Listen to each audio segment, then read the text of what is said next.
اللہ ہی اللہ کیا کرو، دکھ نہ کسی کو دیا کرو، جو دنیا کا مالک ہے نام اسی کا لیا کرو۔ داد کھاج کھجلی کا جڑ سے علاج ڈاکٹر شیخ ناظم سے کانٹیکٹ کیجیے 8983547069 پر۔ جوڑوں کا درد، پائلس، بواسیر، ایسیڈیٹی، وزن کا کم کرنا، گردوں اور مثانوں کی پتھری، گپت روگ، بالوں کا جھڑنا اور سفید ہونا، ان تمام بیماریوں کے علاج کے لیے ہندوستان آیورویدک سینٹر جلگاؤں۔ السلام علیکم ورحمۃ اللہ وبرکاتہ۔ دوستو، پرائم نیوز میں آج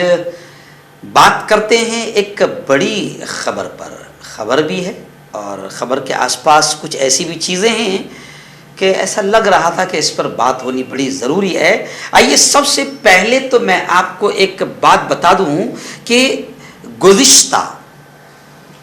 2 دن پہلے ایک بہت بڑا پروگرام ہوا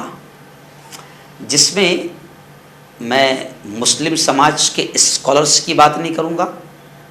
بلکہ ہندو سماج کے بڑے بڑے اسکالرس، فیمس رائٹر، ہندی کے رائٹر جیسے اشوک باجپئی، ایسی ہسٹری کے بڑے مشہور لکھنے والے مکھرجی، اور ایسی انٹرنیشنل ایوارڈ یافتہ گیتانجلی شری ساہتیہ اکیڈمی ایوارڈ یافتہ ایسے تمام بڑے بڑے رائٹرز جمع تھے، اور انہوں نے یہ کہا کہ اب ایسا لگتا ہے کہ پھر ایک موومنٹ چلانی پڑے گی پیارے ملک ہندوستان میں، بھارت میں، اور اس موومنٹ کو پھر وہی نام دینا پڑے گا جو انگریزوں کے زمانے میں چلائی گئی تھی کہ ہندوستان چھوڑو۔ جی ہاں، اس وقت آپ کو یاد ہوگا کہ انگریز ظالموں کے خلاف، انگریز قاتلوں کے خلاف، جنہوں نے ہمارے اس پیارے ملک پر حملہ کر دیا تھا اور ظلم و اتیاچار، ناانصافی کے ساتھ راج کر رہے تھے، اور وہ انگریز جو باقاعدہ ہندو مسلمانوں کو آپس میں لڑا کر ڈیوائڈ اینڈ رول، لڑاؤ اور حکومت کرو والی نیچ پالیسی اور گھٹیا پالیسی اختیار کر کے ملک کے ہندو مسلمانوں کو لڑوا کر راج کر رہے تھے، تو اس وقت پھر کچھ ہندوؤں نے، کچھ مسلمانوں نے، بڑے بڑے لیڈروں نے مل کر ایک موومنٹ شروع کی تھی، اور اس موومنٹ کا نام تھا ہندوستان چھوڑو، بھارت چھوڑو تحریک۔ وہ موومنٹ ایسی چلی اور ایسا دم اس موومنٹ میں آیا کہ پھر ایک وقت ایسا آیا کہ ان بڑے سپر پاور ظالموں اور قاتلوں کو بھی ملک چھوڑنا پڑا۔ لیکن اب پھر یہ نعرہ لگایا جا رہا ہے ہندوستان چھوڑو تحریک پھر چلنا چاہیے، ایسا ان تمام لوگوں کا کہنا ہے۔ اور میں خاص طور سے کہہ رہا ہوں کہ اس وقت اس مہم کو چھیڑنے کی جو بات کر رہے ہیں اس میں ایک بھی مسلمان نہیں ہے، کیونکہ اگر مسلمان اگر کوئی یہ جملہ بولے تو فوراً ہمارے ہاں کی دلال، ستا کی چاٹوکار، گودی میں بیٹھنے والی بدماش آتنکی میڈیا پھر ہندو مسلمانوں کا رنگ دے کر ستا کی دلالی کر کے ستا کو فائدہ پہنچانے کا کام کرتی ہے۔ لیکن اب اس ملک کے بڑے پڑھے لکھے ہندو بھائیوں کو بھی سمجھ میں آ رہا ہے کہ اس وقت ملک کی جمہوریت، سیکولرازم، ملک کا امن، ملک کی شانتی، ملک کی ایکتا، ملک کی اکھڑتا، ملک کا پریم، یہ سب خطرے میں۔ اس لیے اب یہ بڑے بڑے پڑھے لکھے ہندو بھائی، جس میں اشوک باجپئی، گیتانجلی شری، مکھرجی جی، ایسے ہی یہ تمام لوگوں نے ایک پروگرام میں صاف طور سے یہ کہا کہ اب ملک کی سیکولرازم، ملک کی ایکتا، ملک کا امن، ملک کی اکھنڈتا، ملک کا پریم خطرے میں ہیں، اور وہی نیچ حرکت، نیچ پالیسی جو انگریزوں نے کی تھی ہندو مسلمان کو لڑوا کر راج کرنے کی، وہی اس وقت پالیسی چل رہی ہے اور چلائی جا رہی ہے۔ اور پھر اندھ بھکتوں اور گوبر بھکتوں کی تو کبھی نہیں، جن کے دماغ میں گوبر بھرا ہوا ہے، جن کے اب خود کے کھانے کے لالے ہو گئے ہیں۔ جی ہاں، اب مرنے پر بھی جی ایس ٹی، ہگنے پر بھی جی ایس ٹی، موتنے پر بھی جی ایس ٹی، کفن پر بھی جی ایس ٹی، اور شمشان میں بھی جی ایس ٹی۔ اب اصل مدوں سے دھیان ہٹانے کے لیے پھر باقاعدہ یہاں پر انگریزوں والی نیچ پالیسی اختیار کی جا رہی ہے، ہندو مسلم، مندر مسجد، مندر مسجد، جس کا ملک کے وکاس سے کوئی تعلق نہیں ہے۔ تو اب بڑے بڑے ہندو بھائیوں نے بھی اب یہ सोच लिया है कि जैसे अंग्रेज़ों को यहाँ से भगाने के लिए भारत छोड़ो मूवमेंट चलाना पड़ी थी, भारत छोड़ो तहरीक चलाना पड़ी थी, तो ऐसे ही अब मुल्क फिर ख़तरे में हैं और फिर दोबारा भारत छोड़ो हिंदुस्तान छोड़ो मूवमेंट चलानी पड़ेगी। जी हाँ, ये तमाम बातें बड़े बड़े पढ़े लिखे हिंदू भाई करने पर और सोचने पर मजबूर हो गए हैं।